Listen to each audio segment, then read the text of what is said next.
Chris, I know you like to employ the technique of mirroring. So tell us about mirroring. What is that, and how does that give one an advantage? Yeah, the hostage negotiators mirror, the business negotiators mirror, the black swan negotiators mirror. It's not the body language thing that everybody's familiar with. It's not they put their hand to their chin, you put your hand to their chin.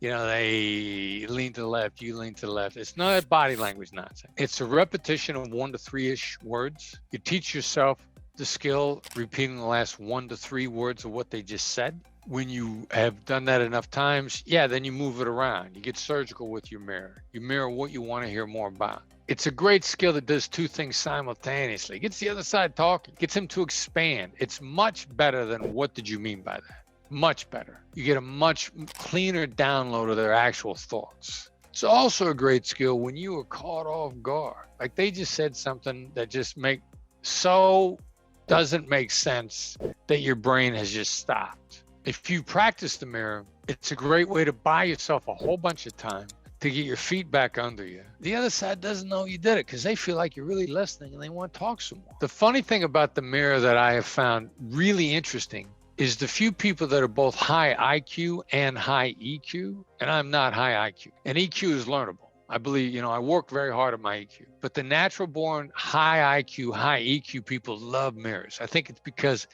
it's so simple and it's so effective. And that type of person loves simplicity and effectiveness combined into one. And I've seen consistently the smartest negotiators, very high IQ people love to mirror all the time, which I get a kick out of because, I just do it because I was taught that it worked. Wasn't that quickly attracted to it till I see the really smart people. So I pretend I'm really smart by doing it. All right, so we're talking about EQ, emotional intelligence, and the technique of mirroring that you use in negotiation. So for example, if you've got the $500,000 fourplex building you're looking to sell, I want to buy it, say I'm interested in price, I might try to break you down and say something like, well, it looks like the roof only has 5 years of life expectancy left on it. What would you say? All right, so I'm selling and you're questioning the roof and you want me to mirror? Yeah. Well, I would say 5 years of life expectancy? Yeah, I'm afraid in 5 years, that's going to wipe out my cash flow for an entire year when I have to replace that roof. For an entire year? Yeah, an entire year of my cash flow, just 5 years away. So since it's a 30-year roof, can't you share in the expense with me? Share in the expense? Yeah, share in the expense of the roof that you haven't replaced. Sounds like if we work that out, all the other terms would work for you? Maybe they would, depending on what we agree to on the new roof and how much we're going to share in this expense that I'd be burdened with if I buy the building. So you're not worried about how much I'm burdened? You're burdened? Now you're trying to mirror me back. Huh? No, but you know what? You did something interesting there when you mirrored me a few times, Chris. You got me to say something I didn't plan to say. Maybe you thought that I wanted the entire roof replaced, but after a couple questions, you got me to use the word share. You actually got me down to where now you knew that I was willing to share in the cost of that new roof. And then you knew I wasn't asking you to replace the entire thing. So you actually did manipulate me.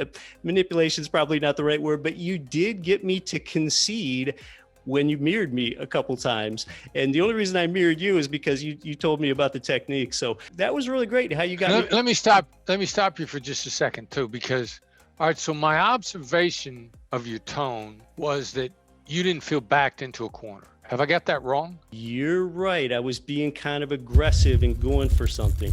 What I was trying to do is, see, the dynamic was we got into a sharing conversation without counteroffers, without argument, without anybody getting upset. I'm creating a collaborative environment here so that I can get you into this idea without you feeling like you got backed into a corner or drug into it. That's what I'm really trying to do. I'm trying to expand the conversation.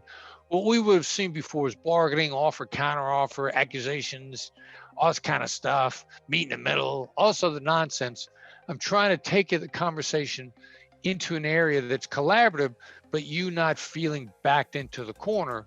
Because if I cause you to feel backed into a corner by taking you there, even if I come out on top, quote, on top in this point, you're going to want to get me back elsewhere. And the fear of loss that you talked about before, we got to get people back at least at a 2-to-1 rate of return to feel even. Danny Kahneman, Nobel Prize winner, behavioral economics, prospect theory, loss thinks twice as much as an equivalent gain. So if I get you to make a $5,000 concession, you're not going to feel whole until you've gotten me for 10 someplace else on the 2-to-1 feeling of loss. Interesting. That's the hard part about bargaining and conceding, was because we're human beings. It will never feel equitable, and it causes a downward spiral. I want to stay out of that. I don't want to go there. I don't want to trigger enough that's going to get triggered by accident. If we got to get into a back and forth exchange, now I got to worry about how much resentment am I going to trigger, where you're going to pay me back, which is maybe you don't pay me back on price. Maybe on something comes up in an inspection nobody foresaw. Maybe something's wrong with the property nobody foresaw. That no real estate transaction, just because you got a signed contract, does that mean you're going to close? Anybody that's been in real estate longer than 5 minutes know that does a signed agreement to close is a journey. There are is an odyssey contingencies in there every time. Inspections, appraisals, sure.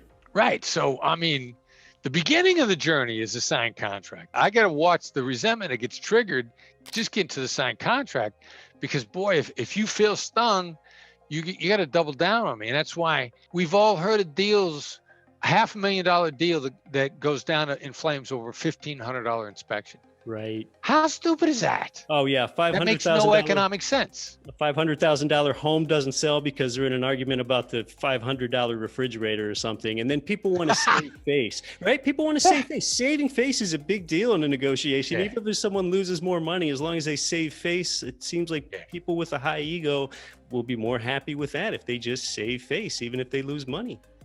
That's exactly right. I don't want to go there. I don't want to lose a deal because I hurt your feelings. Right.